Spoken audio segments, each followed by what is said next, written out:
আসসালামু আলাইকুম। সো আজকে মোটো ব্লগ হবে না, আজকে হবে হচ্ছে বাইকের একটু যত্ন হবে। আজকে যত্ন নিব বাইকের। সো ভাই আজকে দেখেন আমি কী নিয়ে আসছি, গ্ল্যাডিয়েটর, যেটা হচ্ছে যেটা আমি দীর্ঘদিন ধরে ইউজ করতেছি। এটার বেনিফিটটা খুবই ভালো পাচ্ছি।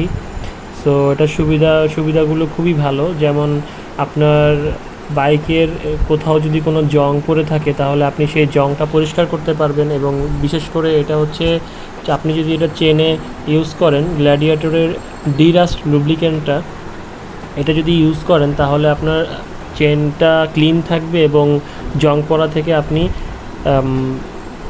বেঁচে যাবেন আর কি। আপনার বাইকে কোনো জং পড়বে না। আর এই তো। সো আমি এটা অনেক দিন যাবৎ ইউজ করতেছি এবং এটার ফলাফলটা খুবই ভালো পাচ্ছি। এবং দেখা যায় যে অনেক সময় আমাদের বাইকের স্ক্রুতে বা নাটে যদি কোনো সময় জং পড়ে, বা বাইকের চাবির যে বাইকে যে স্টার্ট করার যে চাবি দিয়ে যে স্টার্ট করি, সেখানে যদি কখনো যদি আটকে যায় চাবি, অনেক সময় দেখা যায় যে আমি দেখেছি যে এই বাইকের বা ট্যাঙ্কের মধ্যে যদি আমরা চাবি দিয়ে ট্যাঙ্ক খুলতে যাই তখন দেখা যায় চাবি ভেঙে ওইখানে রয়ে যায়। সো এই ঝামেলা থেকে মুক্তি পাওয়ার জন্য হলেও আপনার এই গ্ল্যাডিয়েটরের ডিরাস্ট লুব্রিক্যান্টটা আপনার ইউজ করা উচিত বলে আমি মনে করি। আর এটা খুবই উপকারী একটা স্প্রে। সো যে কোনো জং বা আপনার বাসাবাড়িতেও এটা খুবই উপকারী। যেমন বাসাবাড়িতে স্টিলের যদি বা লোহার যদি কোনো কিছু থেকে থাকে তাহলে স্প্রে করলে সাথে সাথে জংটা 10 সেকেন্ডের মধ্যে রিমুভ হয়ে যাবে।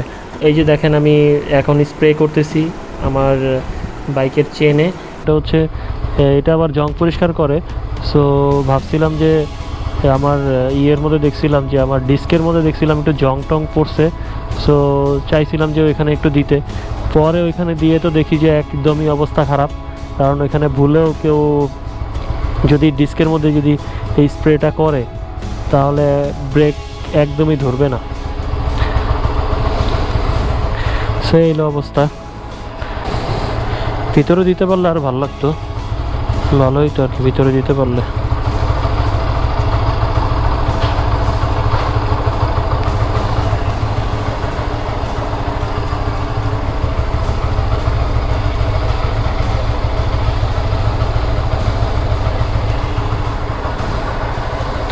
একদম চকচকা।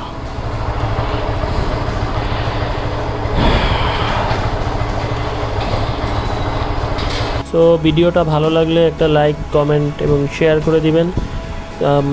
আর আপনি কোন স্প্রেটা ব্যবহার করতেছেন সেই স্প্রেটা কমেন্টে আমাকে জানান। আর দেখা হবে নেক্সট কোনো ভিডিওতে। সো সেই পর্যন্ত ভালো থাকুন, সুস্থ থাকুন। আল্লাহ হাফেজ।